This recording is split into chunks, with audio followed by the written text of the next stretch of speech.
The Adventures of Sherlock Holmes by Sir Arthur Conan Doyle. Adventure 5, The 5 Orange Pips. When I glance over my notes and records of the Sherlock Holmes cases between the years 1882 and 1890, I am faced by so many which present strange and interesting features that it is no easy matter to know which to choose and which to leave.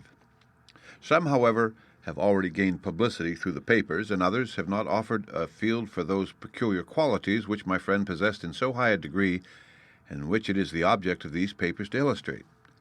Some, too, have baffled his analytical skill, and would be, as narratives, beginnings without an ending, while others have been but partially cleared up, and have their explanations founded rather upon conjecture and surmise than on that absolute logical proof which was so dear to him. There is, however, one of these last which was so remarkable in its details and so startling in its results that I am tempted to give some account of it, in spite of the fact that there are points in connection with it which never have been and probably never will be entirely cleared up. The year 1887 furnished us with a long series of cases of greater or less interest, of which I retain the records. Among my headings under this 12 months, I find an account of the adventure of the Paradol Chamber of the Amateur Mendicant Society, who held a luxurious club in the lower vault of a furniture warehouse, of the facts connected with the loss of the British bark, the Sophie Anderson, of the singular adventures of the Grice Pattersons in the island of Uffa, and finally of the Camberwell poisoning case. In the latter, as may be remembered, Sherlock Holmes was able, by winding up the dead man's watch, to prove that it had been wound up 2 hours before, and that therefore the deceased had gone to bed within that time, a deduction which is of the greatest importance in clearing up the case. All these I may sketch out at some future date, but none of them present such singular features as the strange train of circumstances which I have now taken up my pen to describe. It was in the latter days of September, and the equinoctial gales had set in with exceptional violence. All day the wind had screamed and the rain had beaten against the windows, so that, even here in the heart of great handmade London, we were forced to raise our minds for the instant from the routine of life and to recognize the presence of those great elemental forces which shriek at mankind through the bars of his civilization like untamed beasts in a cage. As evening drew in, the storm grew higher and louder, and the wind cried and sobbed like a child in the chimney. Sherlock Holmes sat moodily at one side of the fireplace, cross-indexing his records of crime, while I, at the other, was deep in one of Clark Russell's fine sea stories until the howl of the gale from without seemed to blend with the text and the splash of the rain to lengthen out into the long swash of the sea waves. My wife was on a visit to her mother's, and for a few days I was a dweller once more in my old quarters at Baker Street. "Why," said I, glancing up at my companion, "that was surely the bell. Who could come tonight? Some friend of yours, perhaps?" "Except yourself, I have none," he answered. "I do not encourage visitors." "A client, then?" "If so, it is a serious case. Nothing less would bring a man out on such a day and at such an hour. But I take it that is more likely to be some crony of the landlady's." Sherlock Holmes was wrong in his conjecture, however, for there came a step in the passage and a tapping at the door. He stretched out his long arm to turn the lamp away from himself and towards the vacant chair upon which a newcomer must sit. "Come in," said he. The man who entered was young, some 22 at the outside, well-groomed and trimly clad, with something of refinement and delicacy in his bearing. The streaming umbrella which he held in his hand and his long, shining waterproof told of the fierce weather with which he had come. He looked about him anxiously in the glare of the lamp, and I could see that his face was pale and his eyes heavy, like those of a man who is weighed down with some great anxiety. "I owe you an apology," he said, raising his golden pince-nez to his eyes. "I trust that I am not intruding. I fear that I have brought some traces of the storm and rain into your snug chamber." "Give me your coat and umbrella," said Holmes. "They may rest here on the hook, and will be dry presently. You have come up from the southwest, I see." "Yes, from Horsham. That clay and chalk mixture which I see upon your toe-caps is quite distinctive." "I have come for advice." "That is easily got." "And help." "That is not always so easy." "I have heard of you, Mr. Holmes. I heard from Major Prendergast how you saved him in the Tankerville Club scandal. Ah, of course. He was wrongfully accused of cheating at cards. He said that you could solve anything. He said too much. That you are never beaten. I have been beaten 4 times, 3 times by men, and once by a woman. But what is that compared with the number of your successes? It is true that I have been generally successful. Then you may be so with me. I beg that you will draw your chair up to the fire and favor me with some details as to your case. It is no ordinary one. None of those which come to me are. I am the last court of appeal. And yet I question, sir, whether in all your experience you have ever listened to a more mysterious and inexplicable chain of events than those which have happened in my own family. You fill me with interest, said Holmes. Pray, give us the essential facts from the commencement, and I can afterwards question you as to those details which seem to me to be most important. The young man pulled his chair up and pushed his wet feet out towards the blaze. My name, said he, is John Openshaw, but my own affairs have, as far as I can understand, little to do with this awful business. It is a hereditary matter, so in order to give you an idea of the facts, I must go back to the commencement of the affair. You must know that my grandfather had 2 sons, my uncle Elias and my father Joseph. My father had a small factory at Coventry, which he enlarged at the time of the invention of bicycling. He was a patentee of the Openshaw unbreakable tire, and his business met with such success that he was able to sell it and to retire upon a handsome competence. My uncle Elias emigrated to America, where he was a young man and became a planter in Florida, where he was reported to have done very well. At the time of the war he fought in Jackson's army, and afterwards under Hood, where he rose to be a colonel. When Lee laid down his arms, my uncle returned to his plantation, where he remained for 3 or 4 years. About 1869 or 1870 he came back to Europe and took a small estate in Sussex near Horsham. He had made a very considerable fortune in the States, and his reason for leaving them was his aversion to the Negroes and his dislike of the Republican policy in extending the franchise to them.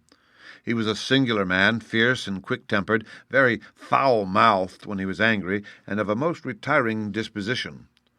During all the years that he lived at Horsham, I doubt if he ever set foot in the town. He had a garden and 2 or 3 fields round his house, and there he would take his exercise, though very often for weeks on end he would never leave his room. He drank a great deal of brandy and smoked very heavily, but he would see no society and did not want any friends, not even his own brother. He didn't mind me. In fact, he took a fancy to me, for at the time when he saw me first I was a youngster of 12 or so. This would be in the year 1878, after he had been 8 or 9 years in England. He begged my father to let me live with him, and he was very kind to me in his way. When he was sober, he used to be fond of playing backgammon and draughts with me, and he would make me his representative both with the servants and with the tradespeople, so that by the time that I was 16, I was quite master of the house. I kept all the keys and could go where I liked and do what I liked, so long as I did not disturb him in his privacy. There was one singular exception, however, for he had a single room, a lumber room up among the attics, which was invariably locked, and which he would never permit either me or anyone else to enter. With a boy's curiosity I have peeped through the keyhole, but I was never able to see more than a collection of old trunks and bundles as would be expected in such a room. One day, it was in March 1883, a letter with a foreign stamp lay upon the table in front of the colonel's plate. It was not a common thing for him to receive letters, for his bills were all paid in ready money, and he had no friends of any sort. "From India," said he as he took it up. "Pondicherry postmark. What can this be?" Opening it hurriedly, out there jumped 5 little dried orange pips, which pattered down upon his plate. I began to laugh at this, but the laugh was struck from my lips at the sight of his face. His lip had fallen, his eyes were protruding, his skin the color of putty, and he glared at the envelope, which he still held in his trembling hand. "KKK!" he shrieked, and then, my God, my sins have overtaken me." "What is it, uncle?" I cried. "Death," said he, and rising from the table he retired to his room, leaving me palpitating with horror. I took up the envelope and saw scrawled in red ink upon the inner flap, just above the gum, the letter K 3 times repeated. There was nothing else save the 5 dried pips. What could be the reason of his overpowering terror? I left the breakfast table, and as I ascended the stair I met him coming down with an old rusty key which must have belonged to the attic in one hand and a small brass box like a cash box in the other. "They may do what they like, but I'll checkmate them still," said he, with an oath. "Tell Mary that I shall want a fire in my room today, and send down to Fordham the Horsham lawyer." I did as he ordered, and when the lawyer arrived I was asked to step up to the room. The fire was burning brightly, and in the grate there was a mass of black, fluffy ashes as of burned paper, while the brass box stood open and empty beside it. As I glanced at the box, I noticed, with a start, that upon the lid was printed the treble K which I had read in the morning upon the envelope. "I wish you, John," said my uncle, "to witness my will. I leave my estate, with all its advantages and all its disadvantages, to my brother, your father, whence it will no doubt descend to you. If you can enjoy it in peace, well and good. If you find you cannot, take my advice, my boy, and leave it to your deadliest enemy. I am sorry to give you such a two-edged thing, but I can't say what turn things are going to take. Kindly sign the paper where Mr. Fordham shows you." I signed the paper as directed, and the lawyer took it away with him. The singular incident made, as you may think, the deepest impression upon me, and I pondered over it and turned it every way in my mind without being able to make anything of it. Yet I could not shake off the vague feeling of dread which it left behind, though the sensation grew less keen as the weeks passed, and nothing happened to disturb the usual routine of our lives. I could see a change in my uncle, however. He drank more than ever, and he was less inclined for any sort of society. Most of his time he would spend in his room with the door locked upon the inside, but sometimes he would emerge in a sort of drunken frenzy and would burst out of the house and tear about the garden with a revolver in his hand, screaming out that he was afraid of no man and that he was not to be cooped up like a sheep in a pen by man or devil. When these hot fits were over, however, he would rush tumultuously in at the door and lock and bar it behind him like a man who can brazen it out no longer against the terror which lies at the roots of his soul. At such times I have seen his face, even on a cold day, glisten with moisture as though it were new raised from a basin. Well, to come to an end of the matter, Mr. Holmes, and not to abuse your patience, there came a night when he made one of those drunken sallies from which he never came back. We found him, when we went to search for him, face downward in a little green-scummed pool which lay at the foot of the garden. There was no sign of any violence, and the water was but 2 feet deep, so that the jury, having regard to his known eccentricity, brought in a verdict of suicide. But I, who knew how he winced from the very thought of death, had much ado to persuade myself that he had gone out of his way to meet it. The matter passed, however, and my father entered into possession of the estate and of some £14,000 which lay to his credit at the bank. "One moment," Holmes interposed. "Your statement is, I foresee, one of the most remarkable to which I have ever listened. Let me have the date of the reception by your uncle of the letter and the date of his supposed suicide." The letter arrived on March 10th, 1883. His death was 7 weeks later, upon the night of May 2nd. "Thank you. Pray, proceed." When my father took over the Horsham property, he, at my request, made a careful examination of the attic, which had been always locked up. We found the brass box there, although its contents had been destroyed. On the inside of the cover was a paper label with the initials of K, K, K repeated upon it, and letters, memoranda, receipts, and a register written beneath. These, we presume, indicated the nature of the papers which had been destroyed by Colonel Openshaw. For the rest, there was nothing of much importance in the attic, save a great many scattered papers and notebooks bearing upon my uncle's life in America.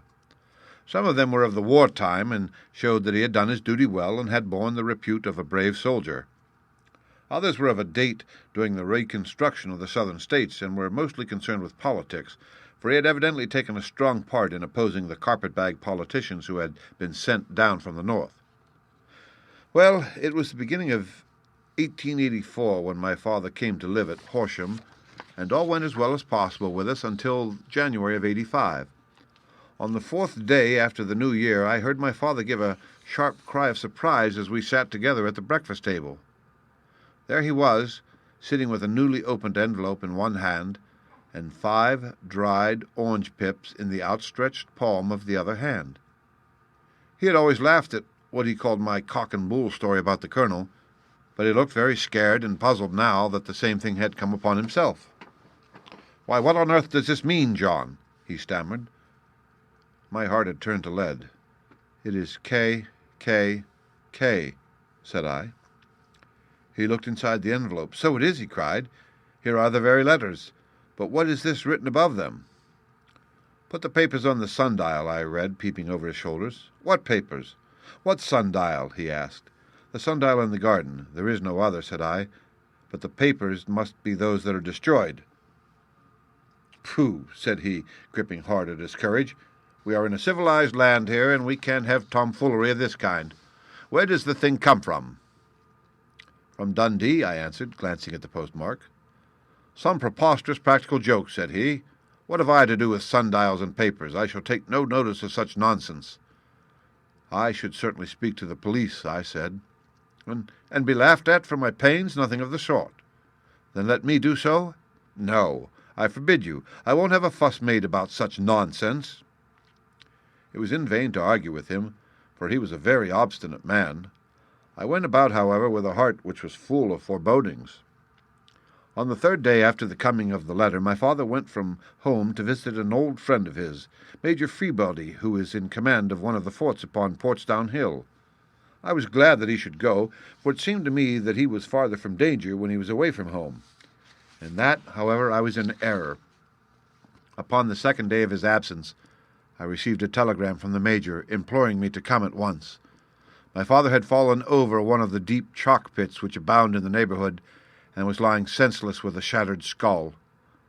I hurried to him, but he passed away without having ever regained his consciousness. He had, as it appears, been returning from Fareham in the twilight, and as the country was unknown to him and the chalk pit unfenced, the jury had no hesitation in bringing in a verdict of death from accidental causes. Carefully as I examined every fact connected with his death, I was unable to find anything which could suggest the idea of murder.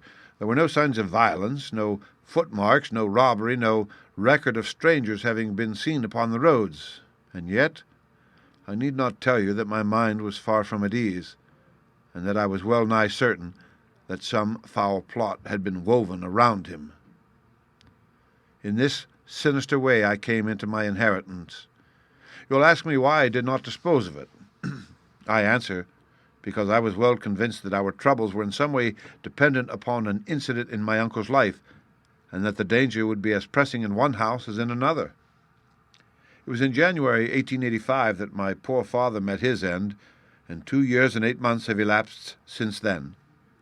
During that time I have lived happily at Horsham, and I had begun to hope that this curse had passed away from the family, and that it had ended with the last generation. I had begun to take comfort too soon, however. Yesterday morning that blow fell in the very shape in which it had come upon my father. The young man took from his waistcoat a crumpled envelope, and turning to the table, he shook out upon it 5 little dried orange pips. "This is the envelope," he continued. "The postmark is London, Eastern Division. Within are the very words which were upon my father's last message. K, K, K, and then put the papers on the sundial." "What have you done?" asked Holmes. "Nothing." "Nothing?" To tell the truth," he sank his chin into his thin white hands, "I have felt helpless. I have felt like one of those poor rabbits when the snake is writhing towards it. I seem to be in the grasp of some resistless, inexorable evil which no foresight and no precautions can guard against." "Tut, tut!" cried Sherlock Holmes. "You must act, man, or you are lost. Nothing but energy can save you. This is no time for despair." "I have seen the police." "Ah! But they listen to my story with a smile. I am convinced that the inspector has formed the opinion that the letters are all practical jokes, and that the deaths of my relations were really accidents, as the jury stated, and were not to be connected with the warnings." Holmes shook his clenched hands in the air. "Incredible imbecility!" he cried. They have, however, allowed me a policeman who may remain in the house with me. Has he come with you tonight?" "No, his orders were to stay in the house." Again Holmes raved in the air. "Why did you come to me?" he cried, "and above all, why did you not come at once?" "I did not know. It was only today that I spoke to Major Prendergast about my troubles and was advised by him to come to you. It is really 2 days since you had the letter.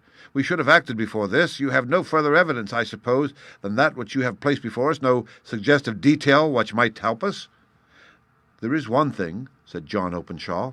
He rummaged in his coat pocket, and drawing out a piece of discoloured blue-tinted paper, he laid it out upon the table. "I have some remembrance," said he, "that on the day when my uncle burned the papers, I observed that the small unburned margins which lay amid the ashes were of this particular colour. I found this single sheet upon the floor of his room, and I am inclined to think that it may be one of the papers which has, perhaps, fluttered out from among the others, and in that way has escaped destruction. Beyond the mention of Pip's, I do not see that it helps us much. I think myself that it is a page from some private diary. The writing is undoubtedly my uncle's." Holmes moved the lamp, and we both bent over the sheet of paper, which showed by its ragged edge that it had indeed been torn from a book. It was headed March 1869, and beneath were the following enigmatical notices: 4th, Hudson came, same old platform. 7th, set the pips on Macaulay, Patamore, and John Swain of St. Augustine. 9th, Macaulay cleared. 10th, John Swain cleared. 12th, visited Patamore, all well. "Thank you," said Holmes, folding up the paper and returning it to our visitor. "And now you must on no account lose another instant. We cannot spare time even to discuss what you have told me. You must get home instantly and act." "What shall I do?" "There is but one thing to do. It must be done at once. You must put this piece of paper which you have shown us into the brass box which you have described. You must also put in a note to say that all the other papers were burned by your uncle, and that this is the only one which remains. You must assert that in such words as will carry conviction with them. Having done this, you must at once put the box out upon the sundial as directed. Do you understand?" "Entirely. Do not think of revenge or anything of the sort at present. I think that we may gain that by means of the law. But we have our web to weave, while theirs is already woven. The first consideration is to remove the pressing danger which threatens you. The second is to clear up the mystery and to punish the guilty parties." "I thank you," said the young man, rising and pulling on his overcoat. "You have given me fresh life and hope. I shall certainly do as you advise. Do not lose an instant, and above all, take care of yourself in the meanwhile, for I do not think that there can be any doubt that you are threatened by a very real and imminent danger. How do you go back?" "It is not yet 9. The streets will be crowded, so I trust that you may be in safety, and yet you cannot guard yourself too closely." "I am armed." "That is well. Tomorrow I shall set to work upon your case." "I shall see you at Horsham, then." "No, your secret lies in London. It is there that I shall seek it." "Then I shall call upon you in a day or in 2 days with news as to the box and the papers. I shall take your advice in every particular." He shook hands with us and took his leave. Outside the wind still screamed and the rain splashed and pattered against the windows. This strange, wild story seemed to have come to us from amid the mad elements, blown in upon us like a sheet of seaweed in a gale, and now to have been reabsorbed by them once more. Sherlock Holmes sat for some time in silence, with his head sunk forward and his eyes bent upon the red glow of the fire. Then he lit his pipe, and leaning back in his chair, he watched the blue smoke rings as they chased each other up to the ceiling. "I think, Watson," he remarked at last, "that of all our cases we have had none more fantastic than this. Save perhaps the sign of 4? Well, yes, perhaps save that one. And yet this John Openshaw seems to me to be walking amid even greater perils than did this Sholtos. But have you," I asked, "formed any definite conception as to what these perils are?" "There can be no question as to their nature," he answered. "Then what are they? Who is this K, and why does he pursue this unhappy family?" Sherlock Holmes closed his eyes and placed his elbows upon the arms of his chair with his fingertips together. The ideal reasoner, he remarked, would, when he had once been shown a single fact in all its bearings, deduce from it not only all the chain of events which led up to it, but also all the results which would follow from it. As Cuvier could correctly describe a whole animal by the contemplation of a single bone, so the observer who has thoroughly understood one link in a series of incidents should be able to accurately state all the other ones, both before and after. We have not yet grasped the results which the reason alone can attain to. Problems may be solved in the study which have baffled all those who have sought a solution by the aid of their senses. To carry the art, however, to its highest pitch, it is necessary that the reasoner should be able to utilize all the facts which have come to his knowledge, and this in itself implies, as you will readily see, a possession of all knowledge which even in these days of free education and encyclopedias is a somewhat rare accomplishment. It is not so possible, however, that a man should possess all knowledge which is likely to be useful to him in his work, and this I have endeavored in my case to do. If I remember rightly, you on one occasion in the early days of our friendship defined my limits in a very precise fashion. Yes, I answered laughingly. It was a singular document. Philosophy, astronomy, and politics were marked at 0, I remember. Botany, variable. Geology, profound as regard the mud stains from any region within 50 miles of town. Chemistry, eccentric. Anatomy, unsystematic. Sensational literature and crime records unique. Violin player, boxer, swordsman, lawyer, and self-poisoner by cocaine and tobacco. Those, I think, were the main points of my analysis. Holmes grinned at the last item. Well, he said, I say now, as I said then, that a man should keep his little brain attic stocked with all the furniture that he is likely to use, and the rest he can put away in the lumber room of his library, where he can get it if he wants it. Now, for such a case as the one which has been submitted to us tonight, we need certainly to muster all our resources. Kindly hand me down the letter K of the American Encyclopedia, which stands upon the shelf beside you. Thank you. Now let us consider the situation and see what may be deduced from it. In the first place, we may start with a strong presumption that Colonel Openshaw had some very strong reason for leaving America. Men at his time of life do not change all their habits and exchange willingly that charming climate of Florida for the lonely life of an English provincial town. His extreme love of solitude in England suggests the idea that he was in fear of someone or something, so we may assume as a working hypothesis that it was fear of someone or something which drove him from America. As to what it was he feared, we can only deduce that by considering the formidable letters which were received by himself and his successors.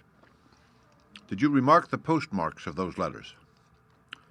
The first was from Pondicherry, the second from Dundee, and the third from London, from East London. What do you deduce from that? They are all seaports, that the writer was on board of a ship. Excellent. We already have a clue. There can be no doubt that the probability, the strong probability, is that the writer was on board of a ship. And now let us consider another point. In the case of Pondicherry, 7 weeks elapsed between the threat and its fulfillment. In Dundee, it was only some 3 or 4 days. Does that suggest anything? A greater distance to travel. But the letter also had a greater distance to come. Then I do not see the point. There is at least a presumption that the vessel in which the man or men are is a sailing ship. There is at least a presumption that the vessel in which the man or men are is a sailing ship. It looks as if they always send their singular warning or token before them when starting upon their mission. You see how quickly the deed followed the sign when it came from Dundee. If they had come from Pondicherry in a steamer, they would have arrived almost as soon as their letter. But as a matter of fact, 7 weeks elapsed. I think that those 7 weeks represent the difference between the mail boat which brought the letter and the sailing vessel which brought the writer. It is possible. More than that, it is probable. And now you see the deadly urgency of this new case and why I urged young Openshaw to caution. The blow has always fallen at the end of the time which it would take the senders to travel the distance. But this one comes from London, and therefore we cannot count upon delay." "Good God!" I cried. "What can it mean, this relentless persecution?" The papers which Openshaw carried are obviously of vital importance to the person or persons in the sailing ship. I think that it is quite clear that there must be more than one of them. A single man could not have carried out 2 deaths in such a way as to deceive a coroner's jury. There must have been several in it, and they must have been men of resource and determination. Their papers they mean to have, be the holder of them who it may. In this way, you see, KKK ceases to be initials of an individual and becomes the badge of a society. But of what society? "Have you never," said Sherlock Holmes, bending forward and sinking his voice, "have you never heard of the Ku Klux Klan?" "I never have." Holmes turned over the leaves of the book upon his knee. "Here it is," said he presently. "Ku Klux Klan, a name derived from the fanciful resemblance to the sound produced by cocking a rifle. This terrible secret society was formed by some ex-Confederate soldiers in the Southern states after the Civil War, and it rapidly formed local branches in different parts of the country, notably in Tennessee, Louisiana, the Carolinas, Georgia, and Florida. Its power was used for political purposes, principally for the terrorizing of the Negro voters and the murdering and driving from the country of those who were opposed to its views.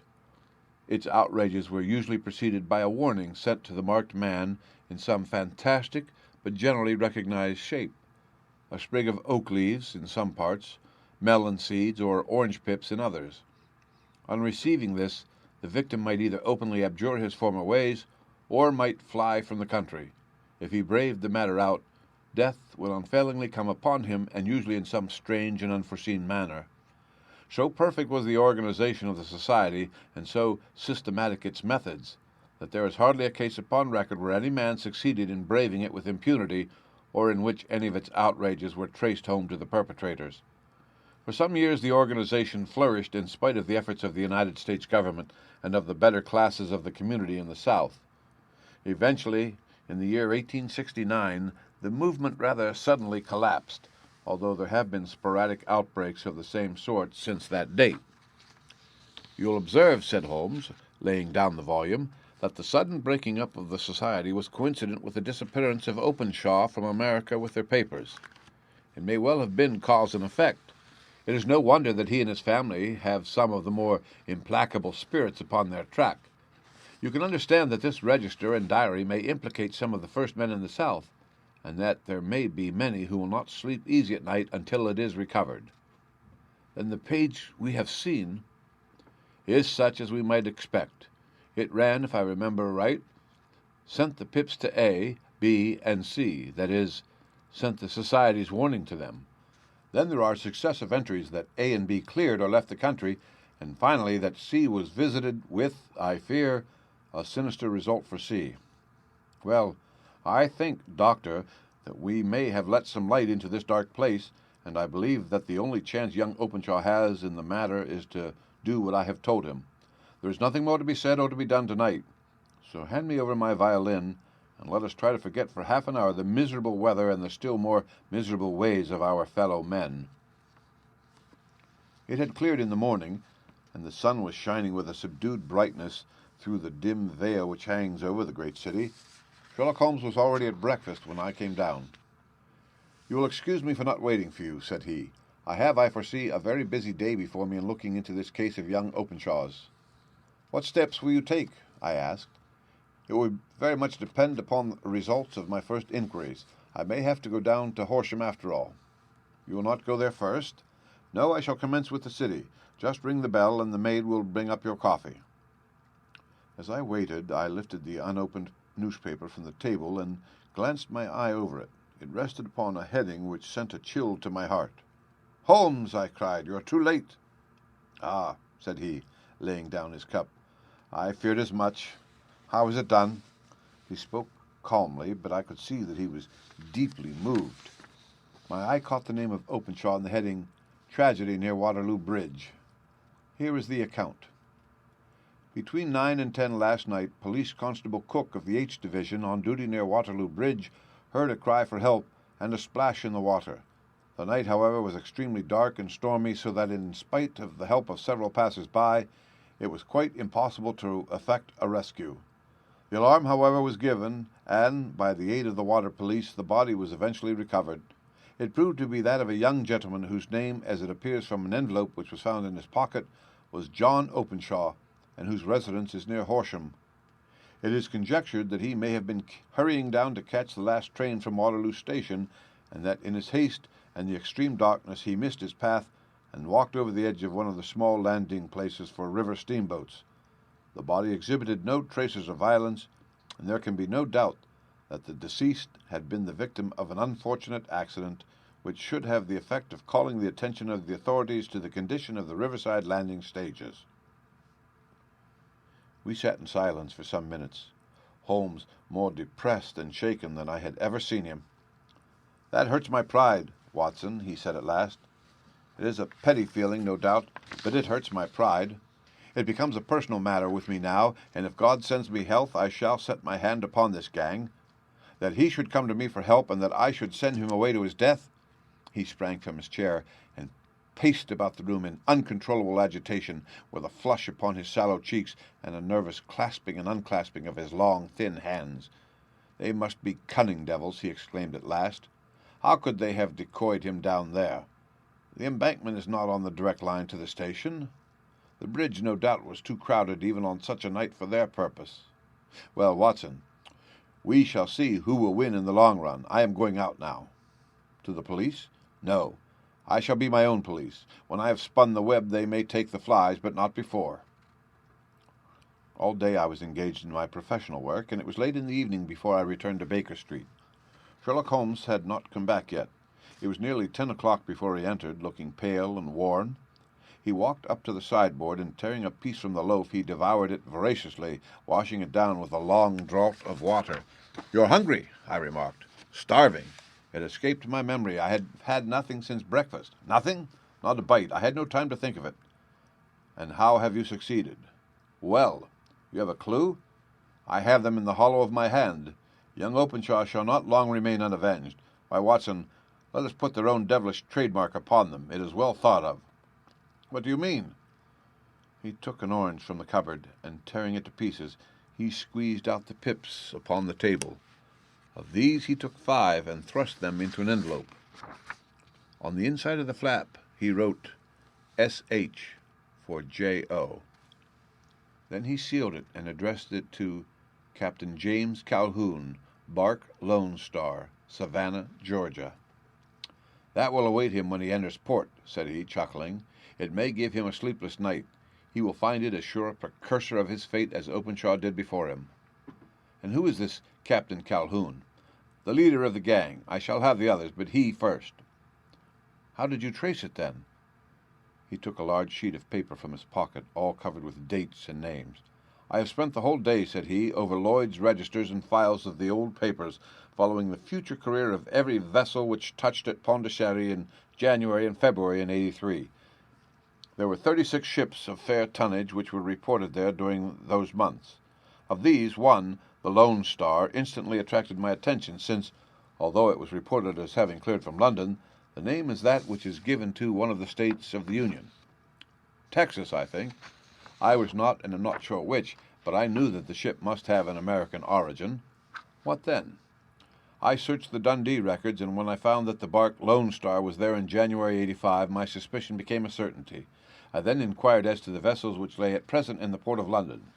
"Yes?" "The Lone Star had arrived here last week. I went down to the Albert dock and found that she had been taken down the river by the early tide this morning, homeward bound to Savannah. I wired to Gravesend and learned that she had passed some time ago, and as the wind is easterly, I have no doubt that she is now past the Goodwins, and not very far from the Isle of Wight." "What will you do, then?" "Oh, I have my hand upon him. He and the 2 mates are, as I learned, the only native-born Americans in the ship. The others are Finns and Germans. I know also that they were all 3 away from the ship last night. I had it from the stevedore who has been loading their cargo. By the time that their sailing ship reaches Savannah, the mailboat will have carried this letter, and the cable will have informed the police of Savannah that these 3 gentlemen are badly wanted here upon a charge of murder. There is ever a flaw, however, in the best laid of human plans, and the murderers of John Openshaw were never to receive the orange pips, which would show them that another as cunning and as resolute as themselves was upon their track. Very long and very severe were the equinoctial gales that year. We waited long for news of the Lone Star of Savannah, but none ever reached us. We did at last hear that somewhere far out in the Atlantic a shattered stern post of a boat was seen swinging in the trough of a wave with the letters L.S. carved upon it. And that is all which we shall ever know of the fate of the Lone Star. The end. Read by Rick Kistner for Lit2Go on the web at fcit.usf.edu.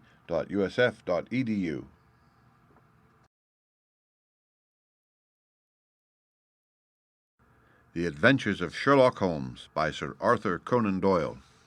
Adventure 6. The Man with the Twisted Lip. Isa Whitney, brother of the late Elias Whitney, D.D., principal of the Theological College of St. George's, was much addicted to opium. The habit grew upon him, as I understand, from some foolish freak when he was at college, for having read De Quincey's description of his dreams and sensations, he had drenched his tobacco with laudanum in an attempt to produce the same effects.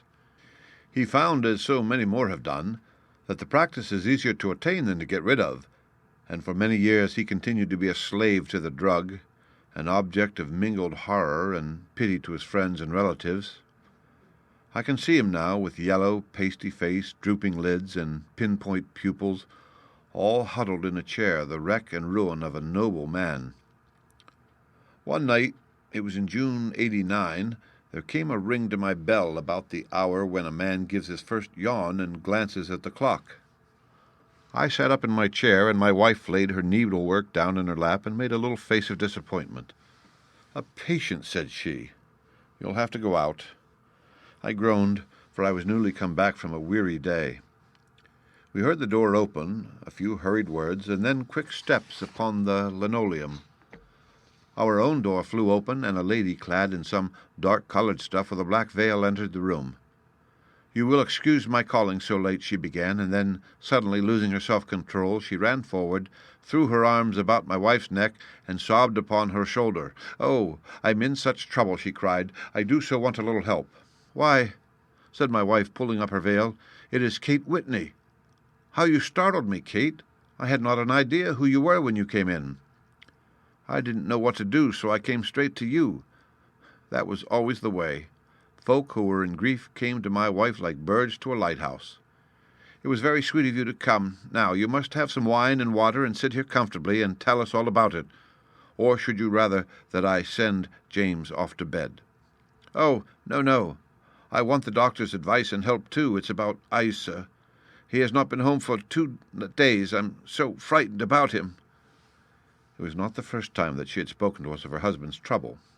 To me as a doctor, to my wife as an old friend and school companion, we soothed and comforted her by such words as we could find. Did she know where her husband was? Was it possible that we could bring him back to her? It seems that it was. She had the surest information that of late he had, when the fit was on him, made use of an opium den in the farthest east of the city. Hitherto his orgies had always been confined to one day, and he had come back twitching and shattered in the evening. But now the spell had been upon him 48 hours, and he lay there, doubtless amongst the dregs of the dock, breathing in the poison or sleeping off the effects. There he was to be found, she was sure of it, at the Bar of Gold in Upper Swandam Lane. But what was she to do? How could she, a young and timid woman, make her way into such a place and pluck her husband out from among the ruffians who surrounded him? There was the case, and of course there was but one way out of it. Might I not escort her to this place? And then, as a second thought, why should she come at all? I was Isa Whitney's medical adviser, and, as such, I had influence over him. I could manage it better if I were alone. I promised her on my word that I would send him home in a cab within 2 hours if he were indeed at the address which he had given me. And so in 10 minutes I had left my armchair and cheery sitting-room behind me, and was speeding eastward in a hansom on a strange errand, as it seemed to me at the time, though the future only could show how strange it was to be. But there was no great difficulty in the first stage of my adventure. Upper Swandam Lane is a vile alley, lurking behind the high wharves which line the north side of the river to the east of London Bridge. Between a slop shop and a gin shop, approached by a steep flight of stairs leading down to a black gap like the mouth of a cave, I found the den of which I was in search. Ordering my cab to wait, I passed down the steps, worn hollow in the centre by the ceaseless tread of drunken feet, and by the light of a flickering oil lamp above the door, I found the latch and made my way into a long, low room, thick and heavy with the brown opium smoke, and terraced with wooden berths like the forecastle of an emigrant ship. Through the gloom one could dimly catch a glimpse of bodies lying in strange, fantastic poses, bowed shoulders, bent knees, heads thrown back and chins pointing upward, with here and there a dark, lack-lustre eye turned upon the newcomer. Out of the black shadows there glimmered little red circles of light, now bright, now faint, as the burning poison waxed or waned in the bowls of the metal pipes. The most lay silent, but some muttered to themselves, and others talked together in a strange, low, monotonous voice, their conversation coming in gushes, and then suddenly tailing off into silence, each mumbling out his own thoughts and paying little heed to the words of his neighbour. At the farther end was a small brazier of burning charcoal, besides which, on a three-legged stool, there sat a tall, thin, old man, with his jaw resting upon his two fists, and his elbows upon his knees, staring into the fire. As I entered, a sallow Malay attendant had hurried up with a pipe for me and a supply of the drug, beckoning me to an empty berth. "Thank you, I have not come to stay," said I. "There is a friend of mine here, Mr. Isa Whitney, and I wish to speak with him."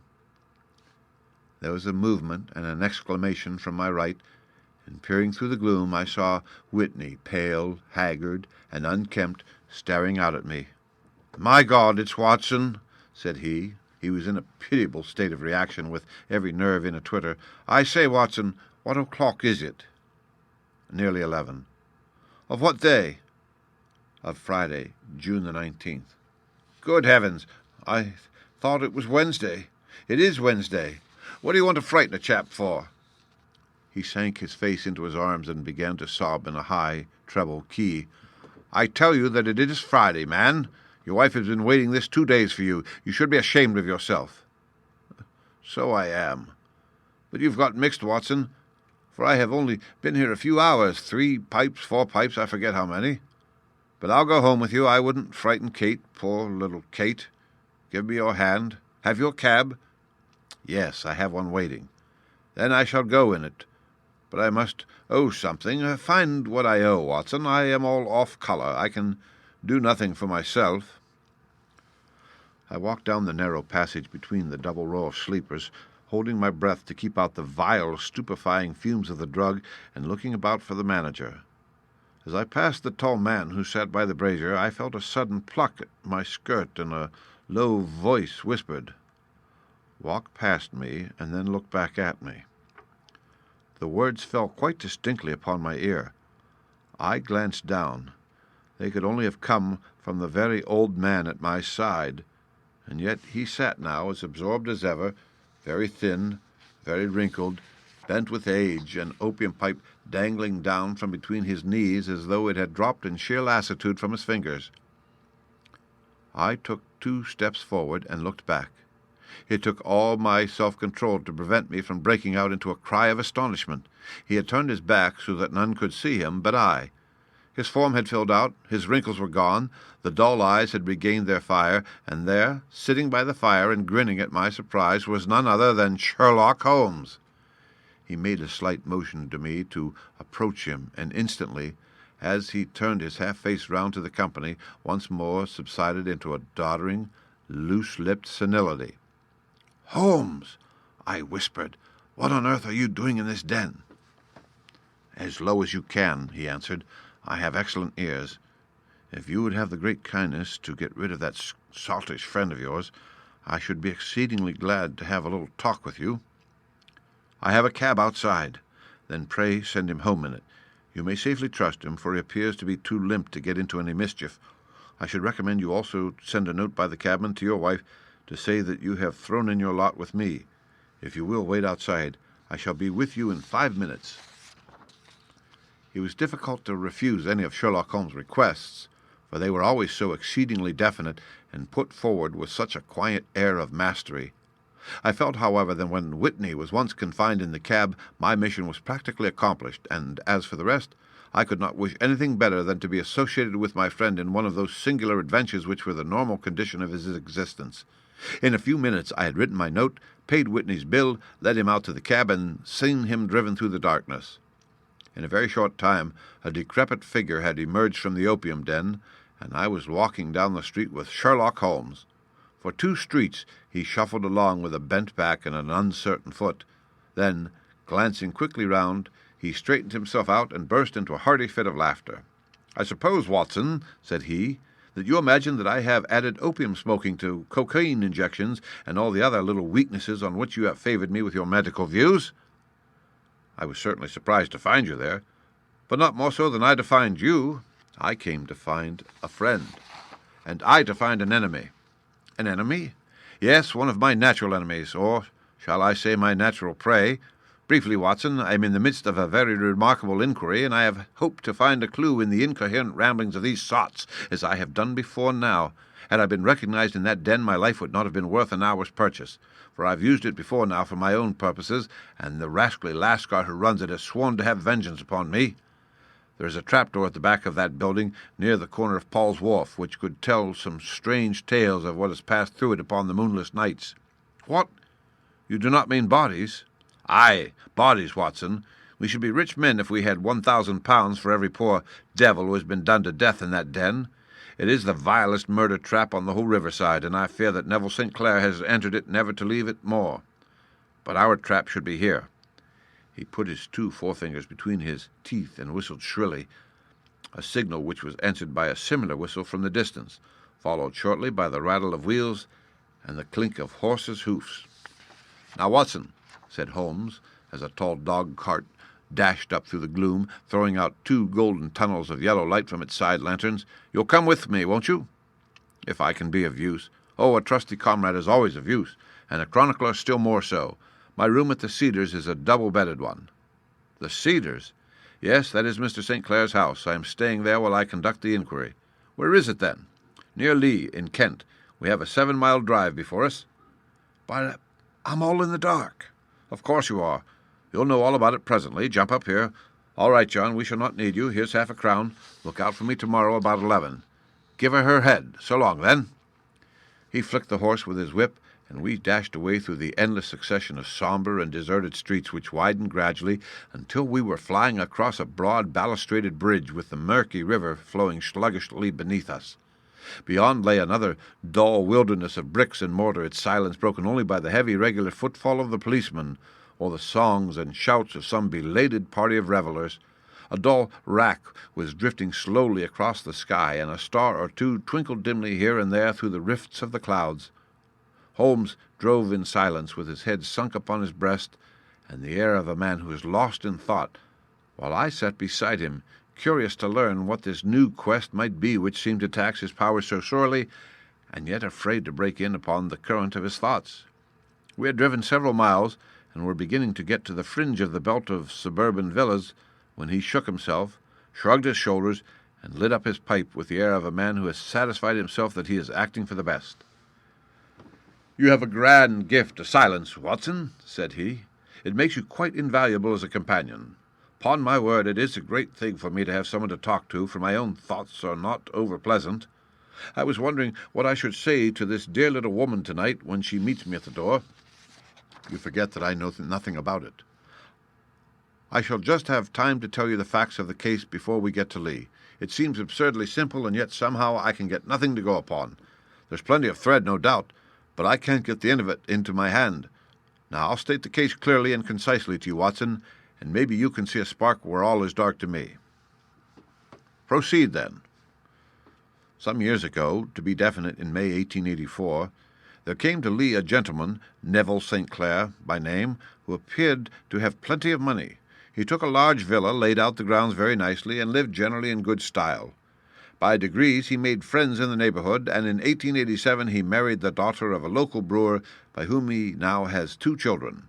He had no occupation, but was interested in several companies, and went into town as a rule in the morning, returning by the 5:14 from Cannon Street every night. Mr. St. Clair is now 37 years of age, is a man of temperate habits, a good husband, a very affectionate father, and a man who is popular with all who know him. I may add that his whole debts at the present moment, as far as we've been able to ascertain, amount to £88 10 shillings, while he has £220 standing to his credit in the capital and county's bank. There is no reason, therefore, to think that money troubles have been weighing upon his mind. Last Monday, Mr. Neville St. Clair went into the town rather earlier than usual, remarking before he started that he had 2 important commissions to perform, and that he would bring his little boy home a box of bricks. Now, by the merest chance, his wife received a telegram upon this same Monday, very shortly after his departure, to the effect that a small parcel of considerable value, which she had been expecting, was waiting for her at the offices of the Aberdeen Shipping Company. Now, if you are well up in your London, you will know that the office of the company is in Fresno Street, which branches out of Upper Swandam Lane, where you found me tonight. Mrs. St. Clair had her lunch, started for the city, did some shopping, proceeded to the company's office, got her packet, and found herself at exactly 4:35 walking through Swandam Lane on her way back to the station. Have you followed me so far? It is very clear.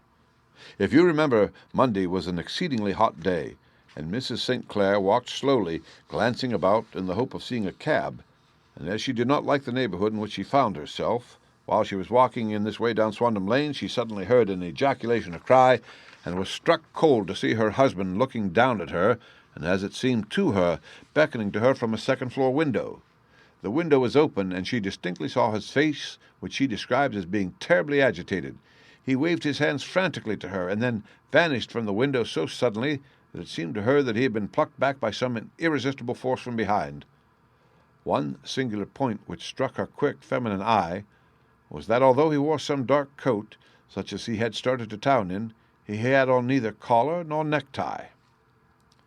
Convinced that something was amiss with him, she rushed down the steps, for the house was none other than the opium den in which you found me tonight, and running through the front door, she attempted to ascend the stairs which led to the first floor.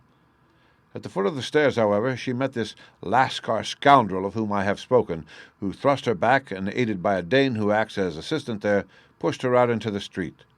Filled with the most maddening doubts and fears, she rushed down the lane, and by rare good fortune met in Fresno Street a number of constables with an inspector, all on their way to their beat. The inspector and 2 men accompanied her back, and in spite of the continued resistance of the proprietor, they made their way to the room in which Mr. St. Clair had last been seen. There was no sign of him there. In fact, in the whole of that floor there was no one to be found save a crippled wretch of hideous aspect, who it seems made his home there. Both he and the Lascar stoutly swore that no one else had been in the front room during the afternoon. So determined was their denial that the inspector was staggered, and had almost come to believe that Mrs. St. Clair had been deluded, when, with a cry, she sprang at a small deal box which lay upon the table and tore the lid from it. Out there fell a cascade of children's bricks. It was the toy which he had promised to bring home. This discovery, and the evident confusion which the cripple showed, made the inspector realize that the matter was serious. The rooms were carefully examined, and results all pointed to an abominable crime. The front room was plainly furnished as a sitting room, and led into a small bedroom which looked out upon the back of one of the wharves. Between the wharf and the bedroom window is a narrow strip which is dry at low tide, but is covered at high tide with at least 4½ feet of water. The bedroom window was a broad one and opened from below. On examination, traces of blood were to be seen upon the window-sill, and several scattered drops were visible upon the wooden floor of the bedroom. Thrust away behind a curtain in the front room were all the clothes of Mr. Neville St. Clair, with the exception of his coat. His boots, his socks, his hat, and his watch, all were there. There were no signs of violence upon any of these garments, and there were no other traces of Mr. Neville St. Clair. Out of the window he must have apparently gone, for no other exit could be discovered, and the ominous bloodstains upon the sill gave little promise that he could save himself by swimming, for the tide was at its very highest at the moment of the tragedy. And now, as to the villains who seemed to be immediately implicated in the matter, the Lascar was known to be a man of the vilest antecedents, but as by Mrs. St. Clair's story he was known to have been at the foot of the stair within a very few seconds of her husband's appearance at the window, he could hardly have been more than an accessory to the crime.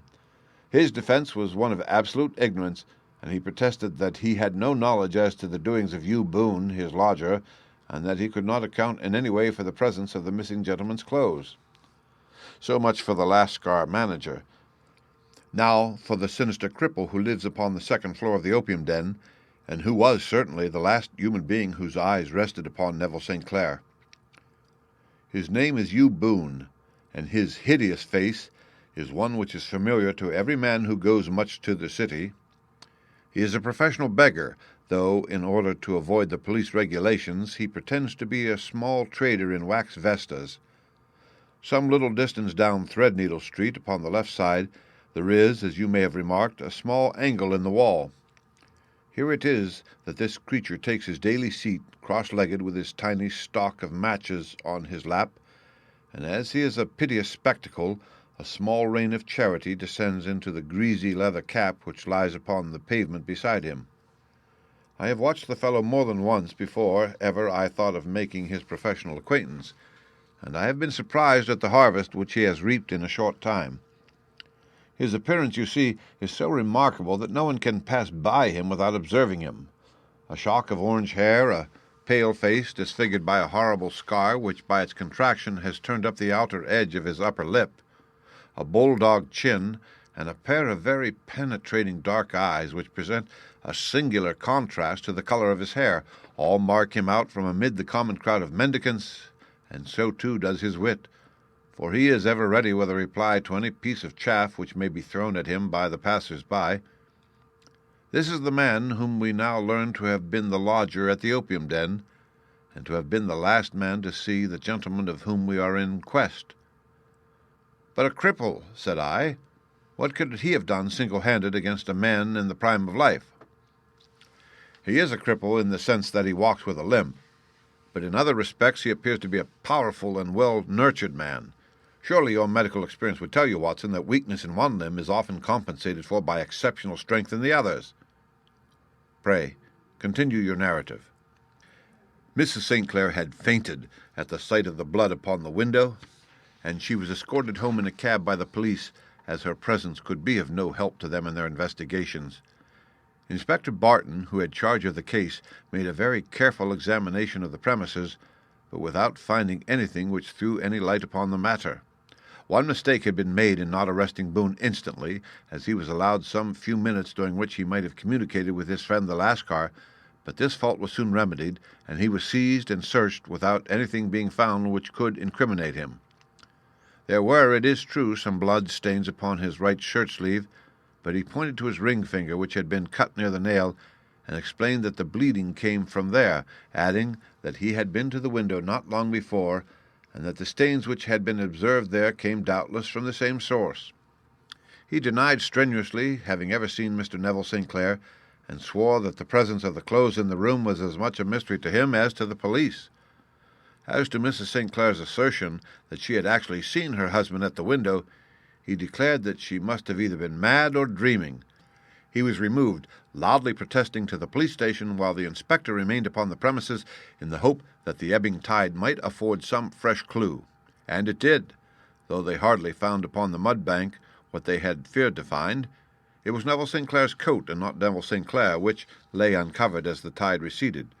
And what do you think they found in the pockets? I can't imagine.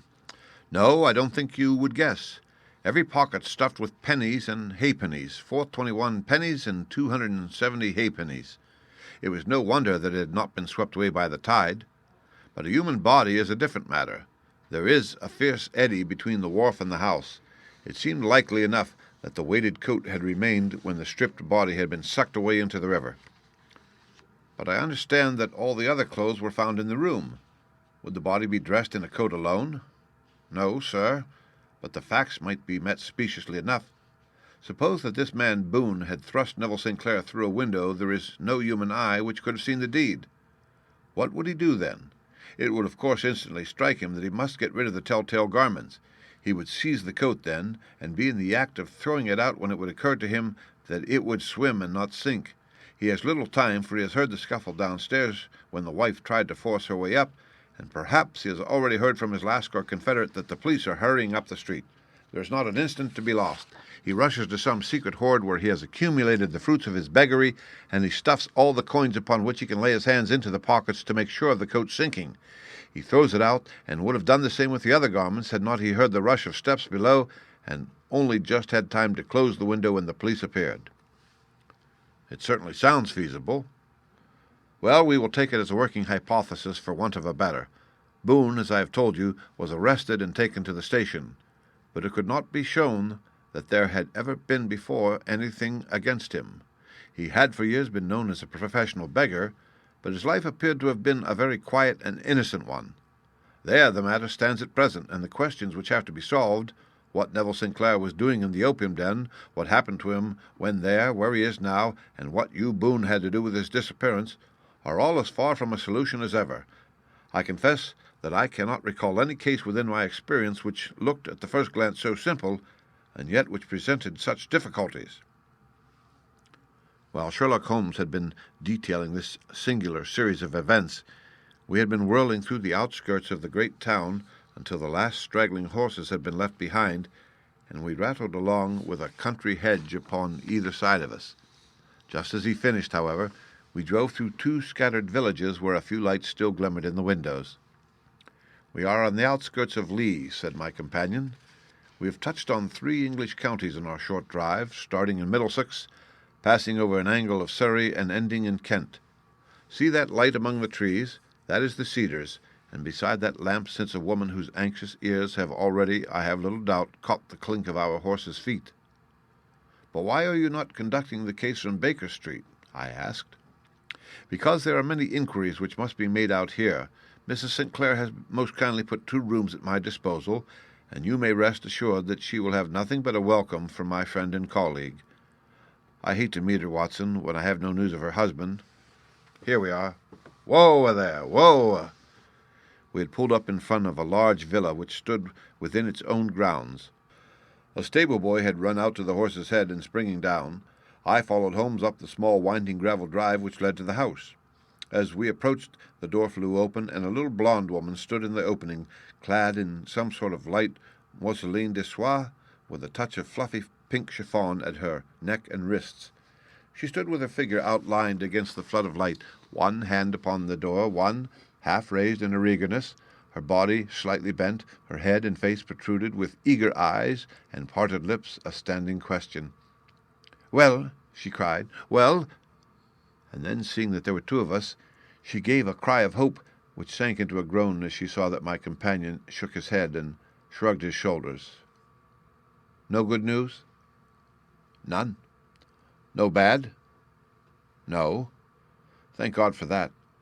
But come in. You must be weary, for you have had a long day. This is my friend, Dr. Watson. He has been of most vital use to me in several of my cases, and a lucky chance has made it possible for me to bring him out and associate him with this investigation." "I am delighted to see you," said she, pressing my hand warmly. "You will, I am sure, forgive anything that may be wanting in our arrangements when you consider the blow which has come so suddenly upon us." "My dear madam," said I am an old campaigner, and if I were not, I can very well see that no apology is needed. If I can be of any assistance, either to you or to my friend here, I shall be indeed happy." "Now, Mr. Sherlock Holmes," said the lady, as we entered a well-lit dining-room, upon the table of which a cold supper had been laid out, "I should very much like to ask you 1 or 2 plain questions, to which I beg that you will give me a plain answer." "Certainly, madam." "Do not trouble about my feelings. I am not hysterical, nor given to fainting. I simply wish to hear your real opinion." "Upon what point?" "In your heart of hearts, do you think that Neville is alive?" Sherlock Holmes seemed to be embarrassed by the question. "Frankly now," she repeated, standing upon the rug and looking keenly down at him as he leaned back in a basket chair. "Frankly, then, madam, I do not." "You think that he is dead?" "I do." "Murdered?" "I don't say that. Perhaps. And on what day did he meet his death?" "On Monday." "Then perhaps, Mr. Holmes, you will be good enough to explain how it is that I have received a letter from him today." Sherlock Holmes sprang out of his chair as if he had been galvanized. "What?" he roared. "Yes. Today," she stood, smiling, holding up a little slip of paper in the air. "May I see it?" "Certainly." He snatched it from her in his eagerness, and smoothing it out upon the table, he drew over the lamp and examined it intently. I had left my chair and was gazing at it over his shoulder. The envelope was a very coarse one, and was stamped with the Gravesend postmark and with the date of that very day, or rather of the day before, for it was considerably after midnight. "Coarse writing," murmured Holmes. "Surely this is not your husband's writing, madam?" "No, but the enclosure is." "I perceive also that whoever addressed the envelope had to go and inquire as to the address." "How can you tell that?" "The name, you see, is in perfectly black ink, which has dried itself. The rest is of the grayish color, which shows that blotting paper has been used. If it had been written straight off and then blotted, none would be of a deep black shade. This man has written the name, and there has been there a pause before he wrote the address, which can only mean that he was not familiar with it. It is, of course, a trifle, but there is nothing so important as trifles. Let us now see the letter. Ha! There has been an enclosure here. Yes, there was a ring, his signet ring. And you are sure that this is your husband's hand? One of his hands. One? His hand when he wrote hurriedly. It is very unlike his usual writing, and yet I know it well. Dearest, do not be frightened. All will come well. There is a huge error which it may take some little time to rectify. Wait in patience. Neville. Written in pencil upon the fly-leaf of a book, octavo size, no watermark. Posted today in Gravesend by a man with a dirty thumb. Ah! And the flap has been gummed, if I am not very much in error, by a person who had been chewing tobacco. And you have no doubt that it is your husband's hand, madam? None. Neville wrote those words. And they were posted today at Gravesend. Well, Mrs. St. Clair, the clouds lighten, though I should not venture to say that the danger is over. But he must be alive, Mr. Holmes. Unless this is a clever forgery to put us on the wrong scent. The ring, after all, proves nothing. It may have been taken from him. No, it is his very own writing. Very well. It may, however, have been written on Monday and only posted today. That is possible. If so, much may have happened between. Oh, you must not discourage me, Mr. Holmes. I know that all is well with him. There is so keen a sympathy between us that I should know if evil came upon him. On the very day that I saw him last, he cut himself in the bedroom, and yet I in the dining room rushed upstairs instantly with the utmost certainty that something had happened. Do you think that I would respond to such a trifle and yet be ignorant of his death? I have seen too much not to know that the impression of a woman may be more valuable than the conclusion of an analytical reasoner, and in this letter you certainly have a very strong piece of evidence to corroborate your view. But if your husband is alive and able to write letters, why should he remain away from you? I cannot imagine. It is unthinkable. And on Monday he made no remarks before leaving you. No. And you were surprised to see him in Swandam Lane. Very much so. Was the window open? Yes. Then he might have called to you. He might. He only, as I understand, gave an inarticulate cry. Yes, a call for help, you thought? Yes, he waved his hands. But it might have been a cry of surprise. Astonishment at the unexpected sight of you might cause him to throw up his hands. It is possible. And you thought he was pulled back? He disappeared so suddenly. He might have leaped back. You do not see anyone else in the room. No, but this horrible man confessed to having been there, and the Lascar was at the foot of the stairs. Quite so. Your husband, as far as you could see, had his ordinary clothes on. But without his collar or tie, I distinctly saw his bare throat. Had he ever spoken of Swandam Lane? Never. Had he ever shown any signs of having taken opium? Never. Thank you, Mrs. St. Clair. Those are the principal points about which I wish to be absolutely clear. We shall now have a little supper and then retire, for we may have a very busy day tomorrow. A large and comfortable double-bedded room had been placed at our disposal, and I was quickly between the sheets, for I was weary after my night of adventure. Sherlock Holmes was a man, however, who, when he had an unsolved problem upon his mind, would go for days and even for a week without rest, turning it over, rearranging his facts, looking at it from every point of view until he had either fathomed it or convinced himself that his data were insufficient. It was soon evident to me that he was now preparing for an all-night sitting.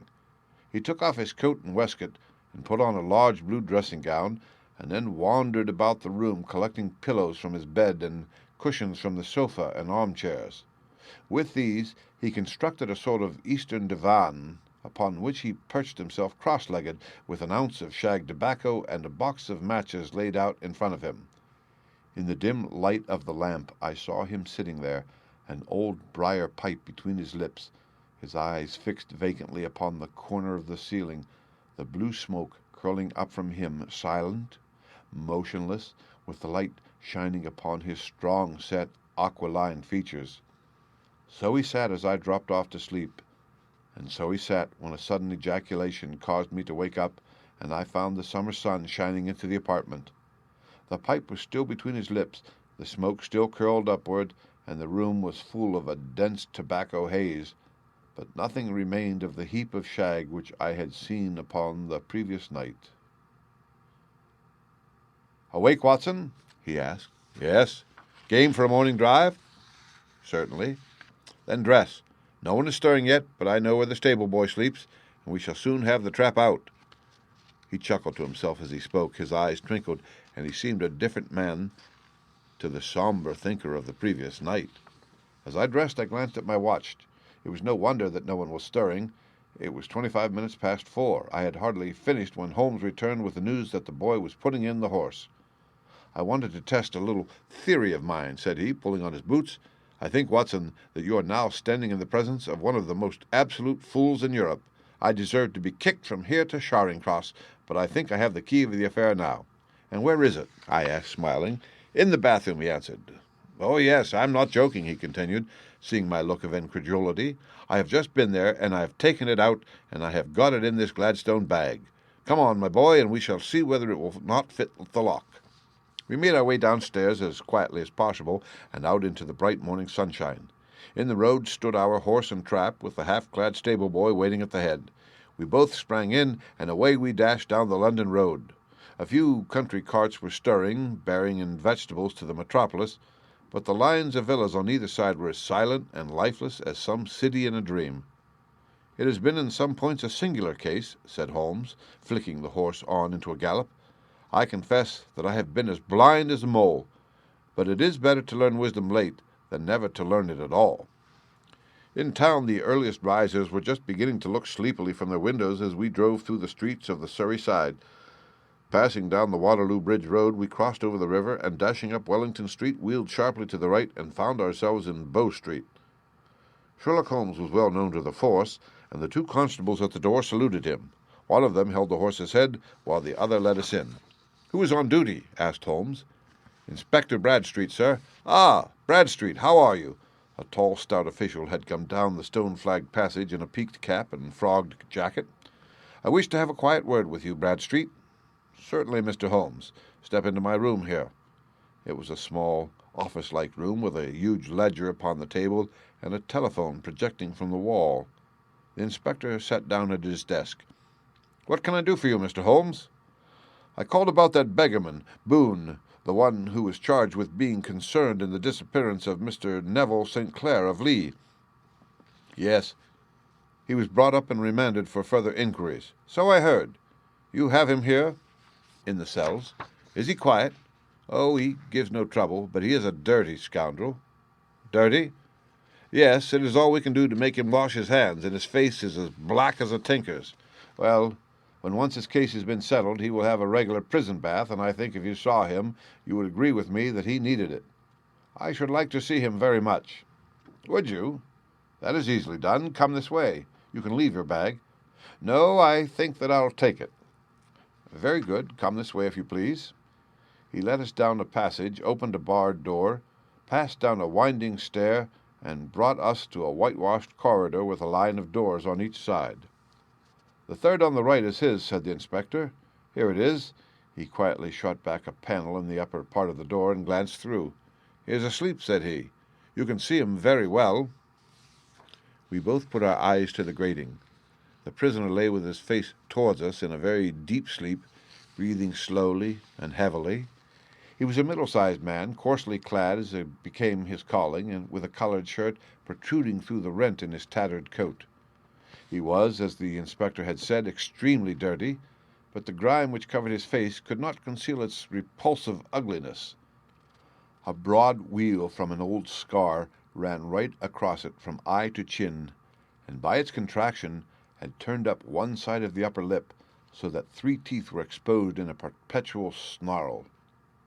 A shock of very bright red hair grew low over his eyes and forehead. "He's a beauty, isn't he?" said the inspector. "He certainly needs a wash," remarked Holmes. "I had an idea that he might, and I took the liberty of bringing the tools with me." He opened the Gladstone bag as he spoke, and took out, to my astonishment, a very large bath sponge. "Yeah, you are a funny one," chuckled the inspector. "Now, if you'll have the great goodness to open that door very quietly, we will soon make him cut a much more respectable figure." "Well, I don't know why not," said the inspector.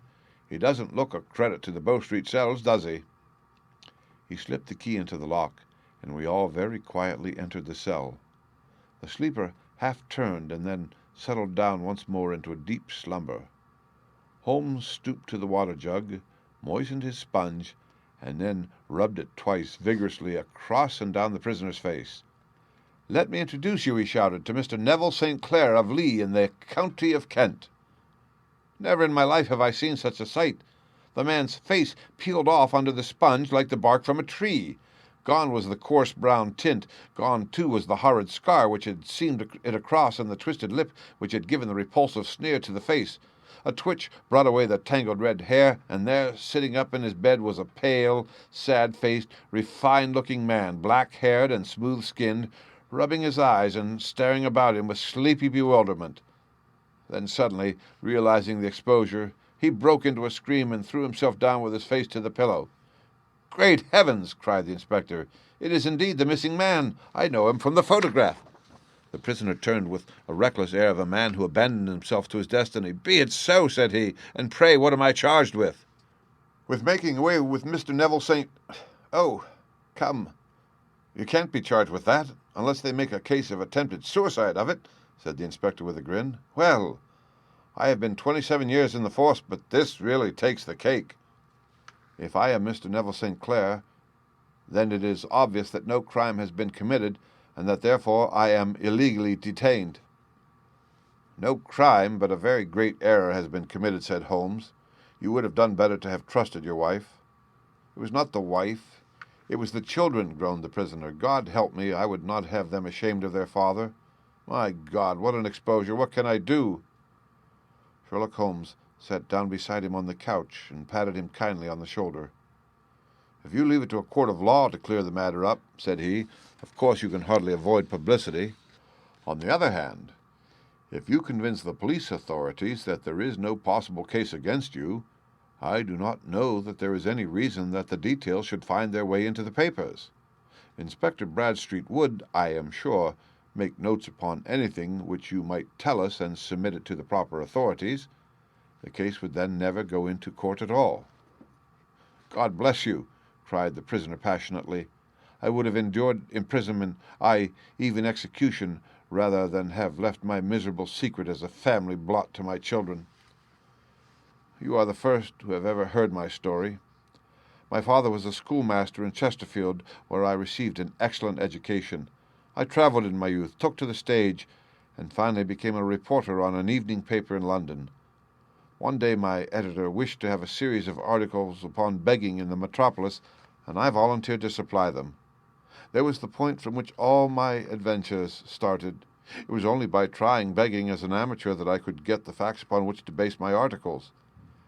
When an actor, I had, of course, learned all the secrets of making up, and had been famous in the green room for my skill. I took advantage now of my attainments. I painted my face, and to make myself as pitiable as possible, I made a good scar and fixed one side of my lip in a twist by the aid of a small slip of flesh-colored plaster. Then, with a red head of hair and an appropriate dress, I took my station in the business part of the city, ostensibly as a match seller, but really as a beggar. For 7 hours I plied my trade, and when I returned home in the evening I found to my surprise that I had received no less than 26 shillings 4 pence. I wrote my articles, and thought little more of the matter until some time later I backed a bill for a friend and had a writ served upon me for £25. I was at my wits' end where to get the money, but a sudden idea came to me. I begged a fortnight's grace from the creditor, and asked for a holiday from my employers, and spent the time in begging in the city under my disguise. In 10 days I had the money and had paid the debt. Well, you can imagine how hard it was to settle down to arduous work at £2 a week, when I knew that I could earn as much in a day by smearing my face with a little paint, laying my cap on the ground, and sitting still. It was a long fight between my pride and the money, but the dollars won at last, and I threw up reporting and sat day after day in the corner which I had first chosen, inspiring pity by my ghastly face and filling my pockets with coppers. Only one man knew my secret. He was the keeper of a low den in which I used to lodge in Swandam Lane, where I could every morning emerge as a squalid beggar, and in the evenings transform myself into a well-dressed man about town. This fellow, a Lascar, was well paid by me for his rooms, so that I knew that my secret was safe in his possession. Well, very soon I found that I was saving considerable sums of money. I do not mean that any beggar in the streets of London could earn £700 a year, which is less than my average takings, but I had exceptional advantages in my power of making up, and also in a facility of repartee which improved my practice and made me quite a recognized character in the city. All day a stream of pennies, varied by silver, poured in upon me, and it was a very bad day in which I failed to make £2. As I grew richer, I grew more ambitious, took a house in the country, and eventually married, without anyone having a suspicion as to my real occupation. My dear wife knew that I had business in the city. She little knew what. Last Monday I had finished for the day, and was dressing in my room above the opium den, when I looked out my window and saw, to my horror and astonishment, that my wife was standing in the street with her eyes fixed full upon me. I gave a cry of surprise, threw up my arms to cover my face, and rushing to my confidant, the Lascar, entreated him to prevent anyone from coming up to me. I heard her voice downstairs, but I knew that she could not ascend. Swiftly I threw off my clothes, pulled on those of a beggar, and put on my pigments and wig. Even a wife's eyes could not pierce so complete a disguise. But then it occurred to me that there might be a search in the room, and that the clothes might betray me. I threw open the window, reopening by my violence a small cut which I had inflicted upon myself in the bedroom that morning. Then I seized my coat, which was weighted by the coppers which I had just transferred to it from the leather bag in which I carried my takings. I hurled it out of the window, and it disappeared into the Thames. The other clothes would have followed, but at that moment there was a rush of constables up the stair, and a few minutes after I found, rather, I confess to my relief, that instead of being identified as Mr. Neville St. Clair, I was arrested as his murderer. I do not know that there is anything else for me to explain. I was determined to preserve my disguise as long as possible, and hence my preference for a dirty face. Knowing that my wife would be terribly anxious, I slipped off my ring, and confided it to the Lascar at a moment when no constable was watching me, together with a hurried scrawl telling her that she had no cause to fear. "That note only reached her yesterday," said Holmes. "Good God, what a week she must have spent." "The police have watched this Lascar," said Inspector Bradstreet, "and I can quite understand that he might find it difficult to post a letter unobserved. Probably he handed it to some sailor customer of his who forgot all about it for some days." "That was it," said Holmes, nodding approvingly. "I have no doubt of it. But have you never been prosecuted for begging?" "Many times. But what was the fine to me?" "It must stop here, however," said Bradstreet. "If the police are to hush this thing up, there must be no more of you Boone. I have sworn it by the most solemn oaths which a man can take. In that case, I think that it is probable that no further steps may be taken. But if you are found again, then all must come out. I am sure, Mr. Holmes, that we are very much indebted to you for having cleared the matter up. I wish I knew how you reach your results." "I reached this one," said my friend, "by sitting upon 5 pillows and consuming an ounce of shag. I think, Watson, that if we drive to Baker Street, we shall just be in time for breakfast." The End. Read by Rick Kistner for Lit to Go on the web at fcit.usf.edu. www.sherlockholmes.edu.